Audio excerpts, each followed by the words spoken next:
Alright, so today I would like to talk about a research article titled Medical Breakthroughs. Can Regulators and Ethicists Keep Up with Advances? And this article went into some topics that we covered in this chapter, including stem cells and government funding of scientific research. This article questions, should the federal government do more to support medical research? It says, under President Trump's budget proposal, the NIH budget would drop from $34.6 billion in fiscal 2017 to $26.9 billion next year. The NIH budget could be cut by identifying inefficiencies. Health and Human Service Secretary Tom Price, a physician, told a March budget hearing of the House Appropriations Subcommittee for Labor, Health and Human Services. For example, he said, about 30% of the NIH's research money is used for indirect or overhead expenses, or for something other than research. But universities and research institutions say the amount of government money they receive does not cover the overhead cost for facilities that are required to conduct federal research, or the personnel needed to manage the grants. About $4.6 billion is spent each year on meeting federal regulations and maintaining laboratories, according to the administration. Cutting overhead money would literally turn out the lights in labs where universities have no other funding to pay for essential research, infrastructure, and operating expenses, said Mary Sue Coleman, president of the Association of American Universities, which represents 60 major U.S. universities.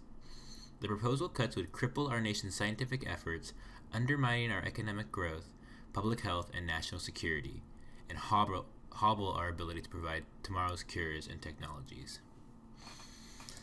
As can clearly be seen, a need for more government funding and more appropriate government funding is necessary, and a better understanding of the medical field from those in power would be very beneficial at this time.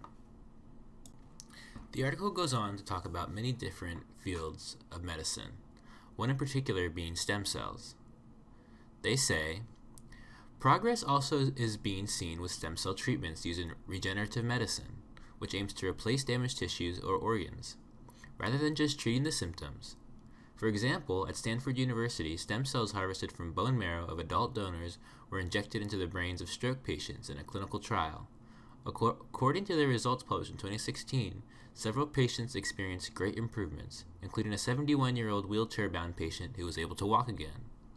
Some scientists say stem cell research could be the key to cures for conditions such as Parkinson's, heart disease, and diabetes. The treatment was discovered in 1998 when scientists discovered a way to derive stem cells from human embryos, created through in vitro fertilization. When the embryos were no longer needed for reproduction, they were donated for research.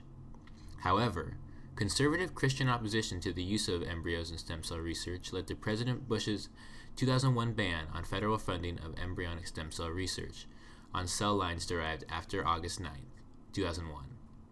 But this policy does not affect private sector research, studies funded by states, or research using adult stem cells. In 2009, when President Obama reversed Bush's policy, he allowed the NIH to fund embryonic stem cell research only if federal money was not used to create the stem cells. In 2006, researchers found that some specialized adult cells could be reprogrammed to resemble embryonic stem cells. These are called induced pluripotent stem cells, iPSCs. Since then, stem cell advances are taking place in a wide range of fields, from stem cell transplants to treat cancer, to restoration or regeneration of tissues and organs.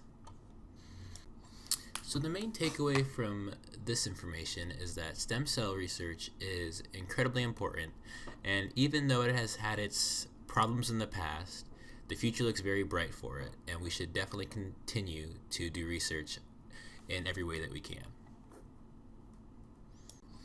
Alright, well, that's about it. Thanks so much for watching, and I hope that you just love science now and medicine and all that good stuff. Alright, have a good one. Bye.